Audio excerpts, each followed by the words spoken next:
आशा करता हूँ आप सब बहुत अच्छे होंगे। मेरा नाम है सिद्धांत अग्निहोत्री। स्टडी ग्लोस पे आपका बहुत बहुत स्वागत है।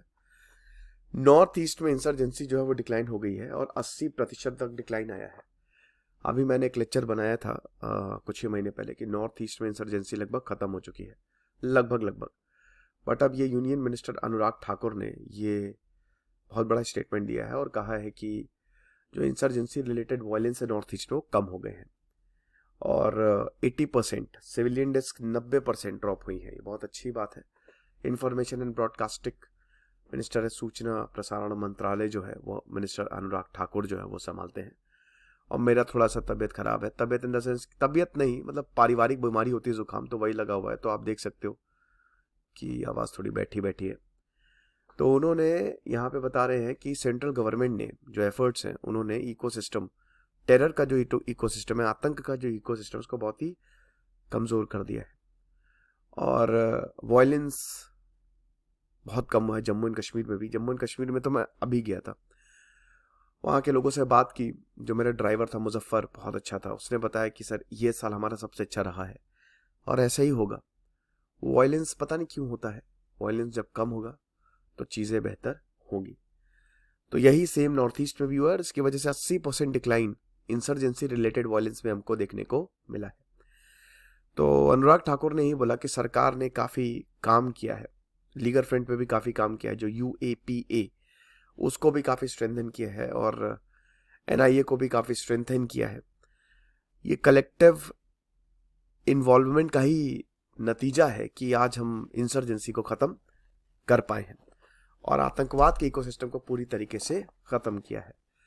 अब आप देख सकते हैं पूरे के पूरे नॉर्थ ईस्ट में, जब से आज़ाद हुआ है भारत, नॉर्थ ईस्ट में हमेशा इंसर्जेंसी की प्रॉब्लम रही है।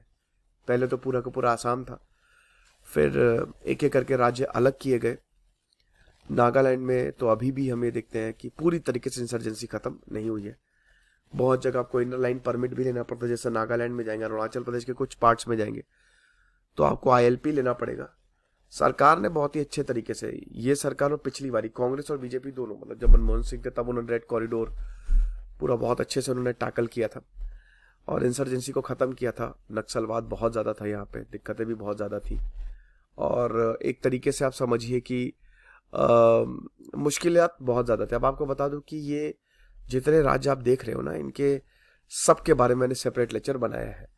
अरुणाचल प्रदेश में उल्वा, UPVA, उल्मा, ये सब एक्टिव थे, ये मिलिटेंट ग्रुप्स एक्टिव थे और अभी भी एक्टिव है। लेकिन अब बहुत सारे इलेक्शंस लड़ रहे हैं, बहुत सारे एक तरीके से देखिए, आप राज्य स्टेट से तो नहीं लड़ सकते हो ना, स्टेट बहुत ताकतवर होती है, स्टेट के पास सारे हथियार होते हैं। अब स्टेट से कब तक लड़ोगे? आसाम में उल्फा सबसे, इनफैक्ट आसाम के पूरे नॉर्थ ईस्ट में सबसे खतरनाक जो ग्रुप था वो था उल्फा, ठीक है। देन BSF, ये बॉर्डर वाली नहीं है, बोडो सिक्योरिटी फोर्स है, बोडोलैंड की जो मांग कर रहे थे।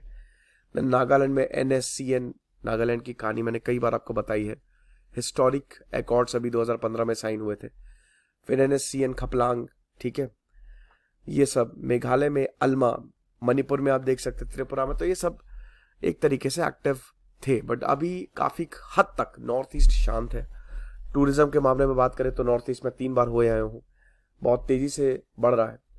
अब उन्होंने, देखिए, अनुराग ठाकुर ने ये भी बोला है कि जो पाकिस्तान है, नाम नहीं लिया, वो भी शेल्टर जो है वो दे रहा है और जो एरा है पीस का वो शुरू हो चुका है नॉर्थ ईस्ट में। वायलेंस जो है उसमें शार्प डिक्लाइन देखने को मिला है।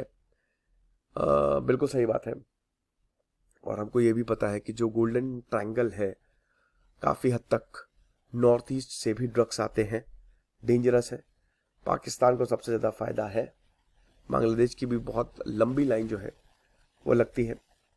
ये भी बोला है कि जो एजेंसीज़ हैं, अब जिन्होंने, जैसे जो टेरर फाइनेंसिंग करते हैं, आतंकवाद को भी पैसे जाते हैं, तो कॉन्विक्शन रेट 94% है, मतलब लगभग हर एक इंसान कॉन्विक्ट हुआ है।